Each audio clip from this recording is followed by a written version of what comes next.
Hello, this is Dave and welcome to Equity Story. I'm with the one and only Wolfie, and this is just a general share advice. Where's Wally, Wolfie? Where's Wally? See the right t-shirt on.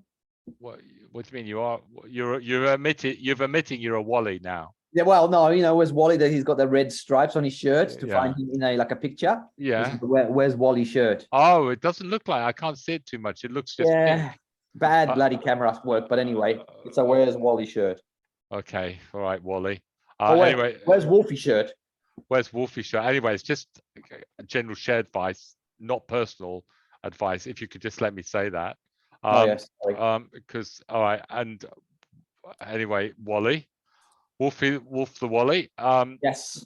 Wolf, we've gone through a lot of stories today, and we're going to go through them because there are people that look at these stories or they knew them before. But I just want to concentrate on the first three, right? And three goodies, and the first one is PWH, which again, buy signal. This is the whole thing. Buy signal 2 weeks ago, and a good announcement. Now, if you're in that, you're holding it as a buy signal. You've been on Einstein's. You bought the. What are you doing? Are you holding this, or how good was the announcement? Well, the funny thing is, the announcement was like, right? What did they basically say is that they are moving to bigger premises in the UK, right? So that's a good sign. Well, that's exactly. You can extrapolate that they are growing, right? They are growing. They need a bigger premises, expanding, blah blah blah. So that is a good sign. But moving to a bigger premises, it's not something you would go, yes, let's go push the price up by 4-5%. The other thing, there was a smaller acquisition in there as well, right? It's like a half a million pounds or something, right? Just a radiator business in the UK. So it wasn't anything ball-tearing, 5% worth of movement, but I'll take it. Look, at the end of the day, it's a good business. I think maybe Wolf, they secured 38,647 square meter premises. Yeah, and I think that's probably the key right here. This is the key, right? In Rugby. Tell me about Rugby. I don't even know. Where's Rugby? That's where I went to school, mate. Boarded there. Yeah. Oh God! Did they let you out of? Did you let you out of Wolverhampton? No. We used to watch the Wallabies play from the dormitory windows. I was a boarder, mate. Yeah. So it's a good move. I don't know. It's like I think it's Rugby's very central. So it's so easy. It's near the M1. It's near all the motorways. Location-wise, it's in the heart of. It's near the heart of the Black Country, right? Where all the industry is. So it's a great everywhere, right? Yeah, it's a great location.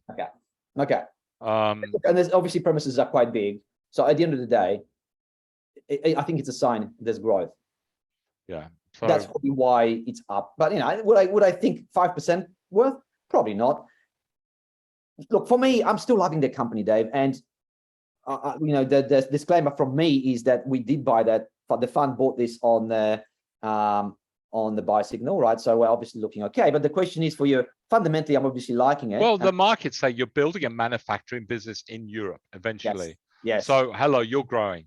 Yes. This is the start of something, and the fact they're in Europe, they're in the heart of companies, and it's going to be much easier for them to grow and sell their product, isn't it? Yeah, absolutely. But the question is, from technically, what do you do? Well, I'd be buying this if it looked like this by the end of the week. I'd buy it. I wouldn't buy it now, but I'll tell you what, if I was in it, I'd be holding it. Okay, so why would you sell something hitting record highs? No, I don't want to sell. I want you to tell me to hold. So thank you. Yeah. So at the moment, if you're in it, it's a hold, right? Okay. Maybe if it's below $12 by the end of the week, you might say, well, maybe it's a bridge too far. But if it looked like this, you say it's going to go to $13. It looks good. All right. Fair enough. And I mean, a classic example of that is MAD, right? So MAD's kept hitting record highs, and everyone's been saying, well, really, can it go? And again, MAD goes on Einstein's. Great looking chart. You're mad not to buy it, and now it's up another 10% with a good announcement. Yeah, and then the update. So let's move on from PWH. Obviously, it's a good company, but this one is also equally as good. Expanding rapidly in the US, and that's where the growth is coming from. Over 100 and something %. fantastic. The only black spot is probably Asia, which the revenues are small there anyway, so they're still finding their feet. They went slightly backwards, but Australia's growing quite nicely. North America is growing quite nicely. Overall, the business is pumping along, pretty much, Dave, on organic growth. And this is you've got to go, what a company this is, right? Organically, mostly growth. So you've got to be holding this, I'd say, or like fundamentally, I'm holding this. I'm loving this company. What do you do technically? Well, you know what I think it'll do? Look, there's your movement, right? So I think it goes maybe like this. Yep. Down here, the Yep. 4, maybe a bit lower, swings up. So, it's not tradable at the moment. If you're in it, I think you'll get a little bit more out of it. But you'll get another opportunity. Look, historically, it comes back down to trend. Yep. I think it'll come over here. I think maybe it'll come down to 4, maybe 380, and I think it'll turn up there. So, long term, you're holding it. Short term, you're not far off taking profits. And I'll tell you what, just looking through the numbers, I could see the US, because at the moment the US is about 30 million and so Australia is about 100. I could see America's overtaking Australia within 3 years, growth-wise. This is how impressive this has been. This company's crazy growth, Dave. I'm holding it. Okay, fundamentally, thank you for that. Okay, now let's talk about BRS, because we actually did trade this one, and we hit our 10 cents very, very quickly. It's come down, it's hit the trend line, really good chart, really good breakout. And again, I presume that was on Einstein's 2 or 3 weeks ago. And it's gone on with it, but it sort of sold back down. But so people saw they traded this one pretty hard. They saw the target price at 10 cents and they started taking profits. But it's going to be volatile, this one, Wolf, because it's so lightly traded, right? Dave, it's one of the most likely traded companies I've seen for a long time, to be honest. So okay, so let's just put the charts aside for a second. Story, what's the value in the story? It's a good question, because they're on a recovery path, so they've been unprofitable for a number of years. So they had to restructure, they had to bring in new management, and this is a turnaround story. So this is now at that point of the turnaround is taking this company to profitability, right? And when you look at the numbers, so their top line is growing quite nicely, and this is in the spatial space here in Australia. I think now over 100 million. So there's going to be about 10% growth at the top line, and gone from a negative to a positive number on the bottom line. It won't take much. If they can cut costs somewhere else and possibly, the bottom line can double, triple, quadruple very quickly, which means this is going to look very, very cheap, possibly within the next year or two, right? So I'd say it's got lots of room for it to move higher, because the market cap's only 44 million. I think maybe you can make a case that it can double from here without any too much, exertion on the fundamental side. Well, you think so? I mean, the market cap is 50 million. They've got maybe 100 million in full-year revenues, say. I mean, I think it's the profitability here that gets me excited, that if they can really turn it around, say grow it from 1 million to 2 million to 3 million. Remember, this is like 1 million to 2 million, that's 100% growth. Right? So you can see PE coming down really rapidly, and you can see this being very cheap within the next 12 months if they can really work on that costs on the bottom line. And so I say, look, it's very lightly traded. So it could do anything. It might actually not do much if there's not much interest in the story. But just on fundamentals, I could see upside from here still. Yeah, listen, I suppose you can't get too excited about the revenues. It's sort of big contractual work. Yeah, that's right. It is. It is. It's going to be low margin anyway business, right? Because it is a contract type business. The fact is that they're coming off low base, gives them that possibility they can do quite well. I think, listen, you just got to play it by the charts. I agree. At the moment anyway, I'd say it's a hold. FDV, Wolf. They had an announcement. They broken above trend. It's not right for me. I think I just need to see still a lot more. But even so, it's a much better price action what we're seeing here than what we've seen over the last year. What's the reason for the turnaround here? Again, you know, this is a reoccurring theme here, where a company goes from, you know, either zero or negative cash flows to positive cash flows and positive EBITDA, and all of a sudden market gets interested and pushes it up. This is another one of those cases. You know, is it a company for me? No, it isn't. You know, I think it's a little bit tricky, this one, because it actually invests into other companies, tech companies in regions that really, for me, are risky, like Pakistan and some other stuff. So for me, I wouldn't know. Probably not for me, but if it starts trading, I could understand why, because obviously, like I said, it's going EBITDA positive and so on. But for me, fundamentally, I prefer other stories. All right. Well, I'm going to go pretty quickly because a lot of stories. IHR, a takeover offer, unprofitable. You know, I think get 4 times revenue. Yep. That's sort of money people are paying at the moment for these sort of stories. So you can use it as your valuation for any little stocks you might be in, right? 4 times. Yeah. IGO, not a bad announcement. I mean, if you're in it, you'd be holding it. Yep. SDR, nice to see it up a little bit stronger, Wolfie. So what we're hoping... Look, Dave, I have to give it credit this, right? And I was hoping you're going to put it up at the top 3 stories today to talk about, but I understand where you put it. Why I want to talk about it is because, first of all, the fund's got it, so I need to quickly mention that we've got it. But in a market that's negative today for the tech stocks, this is actually up to date on the back of its quarterly, and the quarterly was actually very, very, very, very good. Even though it is still unprofitable, they are on track. They've talked about it many, many times. They're going to be cash flow positive Q4 2024.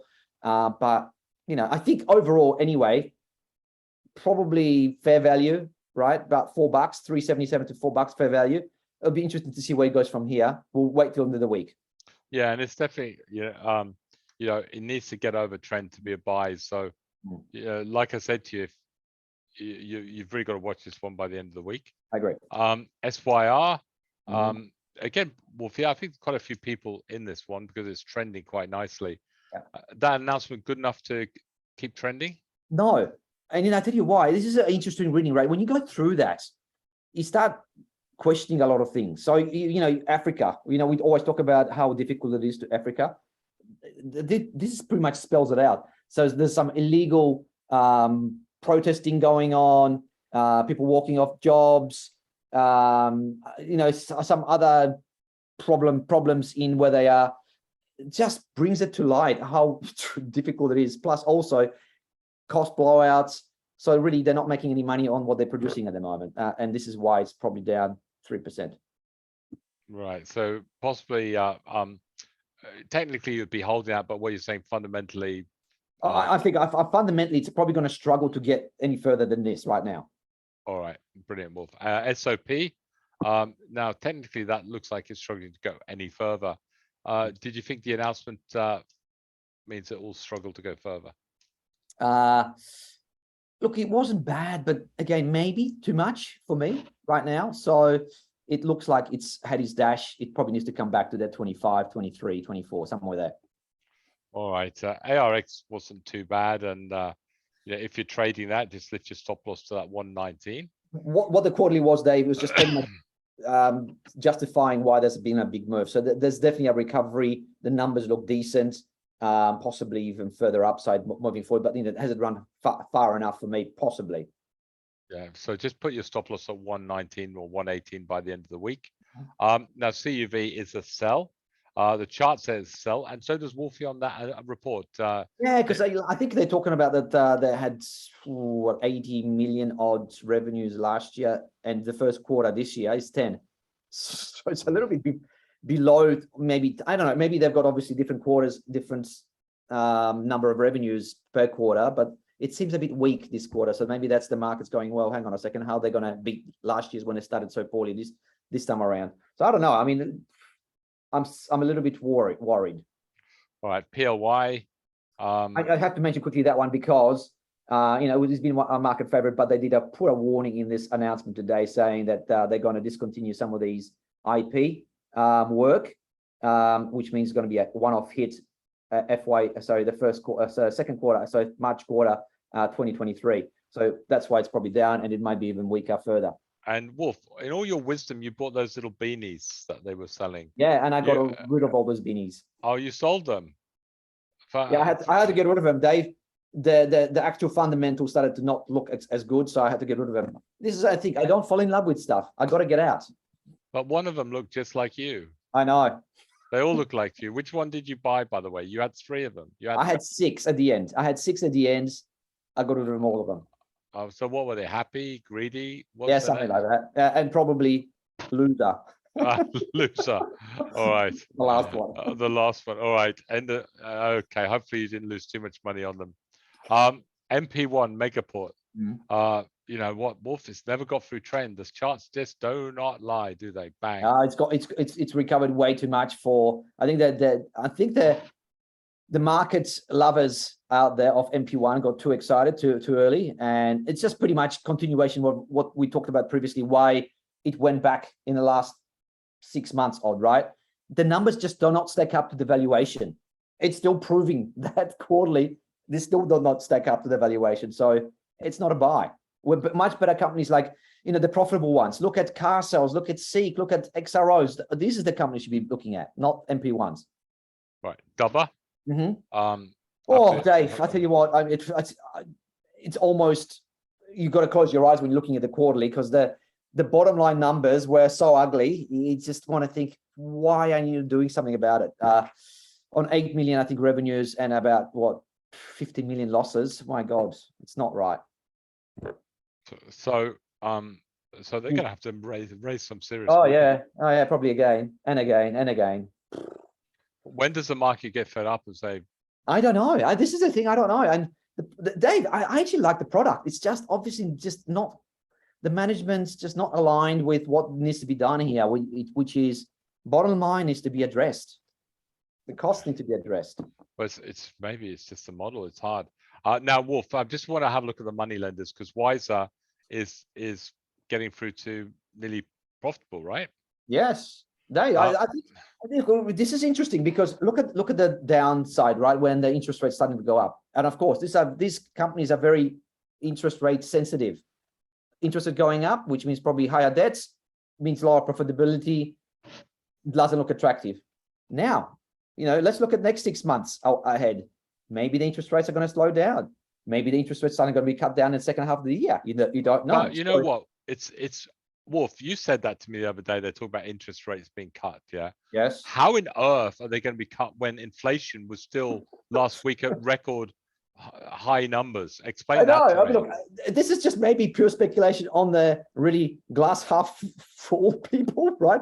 I can't see it, to be honest, personally, but at least I think people are. I think people are just too crazy. I think people are desperate and just got their head in the sand. And I agree. But look, okay, let's look at at least maybe a plateau of the interest rate rises. Right, this is going to be at least positive news for these things. At least it might stabilize the bad debts of some kind, right? So there's at least this positivity maybe returning to these businesses. And today's Wiser announcement shows that they've gone into, I think, EBITDA positivity, which is the first time they've done it. So that's again at a crossroads where investors might get interested again.